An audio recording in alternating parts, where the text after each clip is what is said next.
in the Bourne franchise, redefined how we understand the action-adventure hero for a new century. I think he stripped out all the macho, gun-toting, conventional cliches of the action-adventure hero and brought instead a quality of humanity, a quality of truthfulness, still married to the brilliant action-adventure elements that you have to have. And in doing so, he's created a new kind of hero, one that speaks to our times.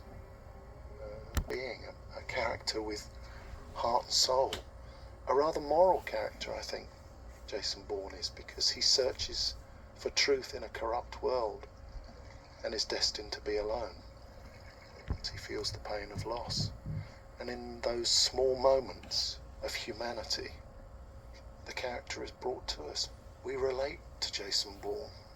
And I think that when people look back on this trilogy of films, as I'm sure they will, I think they will look at Matt's performances as Jason Bourne and see that they give a very real insight into the temperature of our culture in the 6 years since 2001.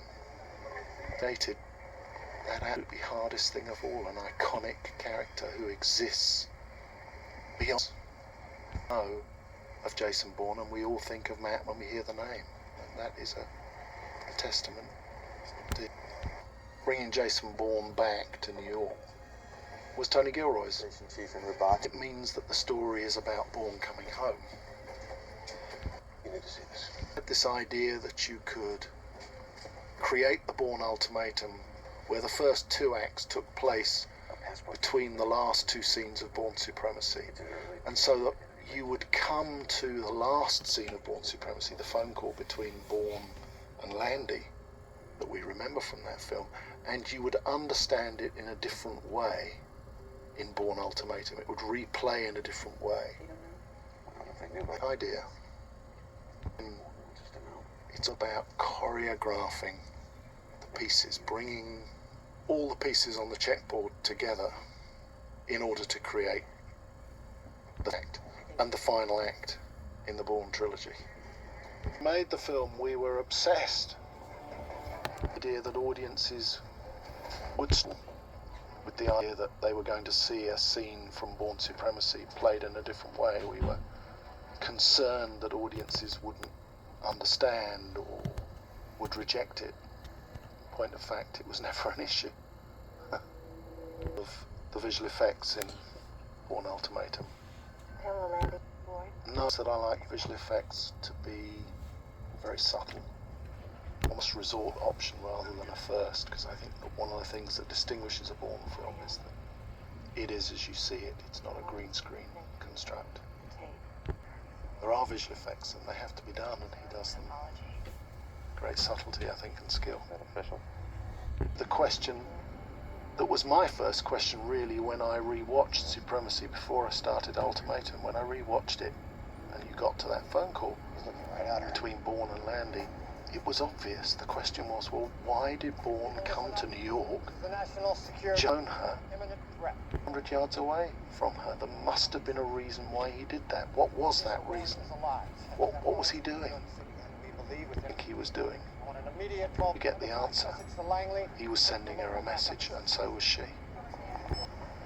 Set for. Like Bourne Ultimatum is the sheer scale of it as a production means that you'll be shooting across seasons. We're shooting in October.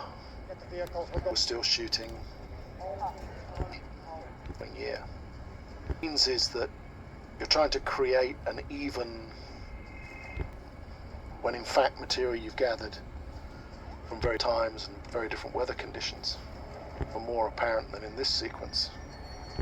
We began shooting in New York in the middle of a blizzard. Ended up shooting last summer. That Peter Wenham, the designer, and Wood, a cinematographer, had their ingenuity to ensure that you got the difference. Why would he do that? Moments, I think, in Bourne Ultimatum, person is waiting for Bourne to show up. It's going to happen. Any sign of Bourne? In theatres How did you get this number? Has got the truth about Blackbriar. Worse than ever. Or secret power out of control. Got the secret. Becomes more and more car-based.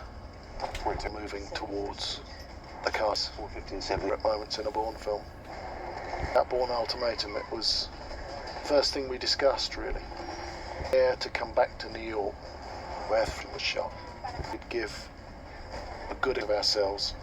I think more than anything else spurred us on. As good, if we could. It was a ferociously hard city to shoot any chasing. Moscow is a city of wide boulevards. Great speed, but New York built up, very dense with traffic. And so we went for a different kind of texture, much more of a pinball machine ride. Much less about speed and much more about obstruction. Decide what vehicle Bourne would be driving. Of course, in Supremacy, he drove the yellow taxi, the Russian taxi. Car to drive in New York. What car would give Bourne an edge? This car. To monitor, went around him, iron choice. I don't think one. Take a look at this. Thriller. Final act reveal. Ultimatum's case, it's moving towards that his maker is located at the Blackbriar Research Training Facility around Manhattan Hospital. There, he's got to run the gauntlet of metal. Yeah, that percussive start, incredible and realistic for a chase in New York. Could execute a stunt like that and leave a car like that still rolling. Hardly could execute a stunt like that and leave a car like that still rolling.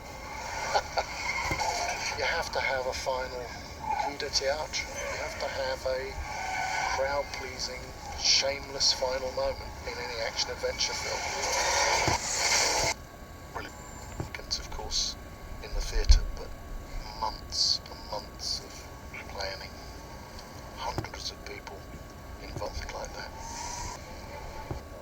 Albert Finney is one of my heroes. I remember watching those great films from the 60s. A powerful actor who defined a new Britain. An Indian movie star.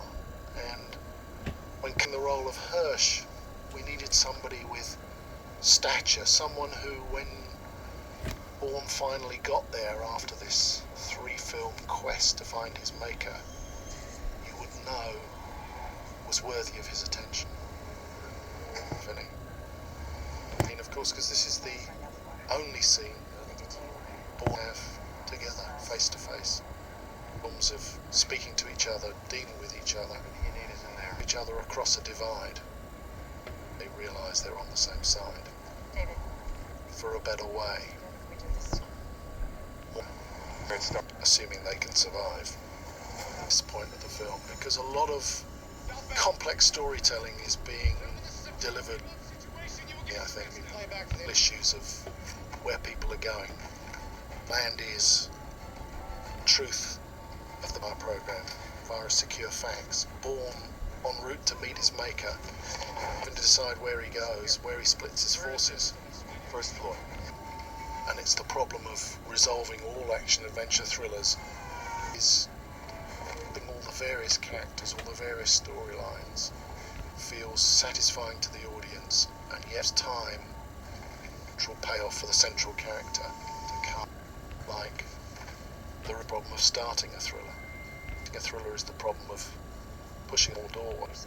The end of a thriller is the reverse problem, getting them out the door again. The hero.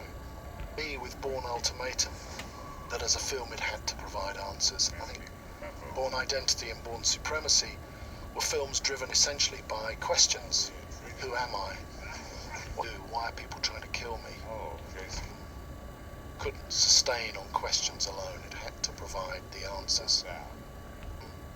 In this film has got to realise and discover his identity. And he's got to realise in particular that his identity is not just a matter of his name, and of his moral identity. What kind of a man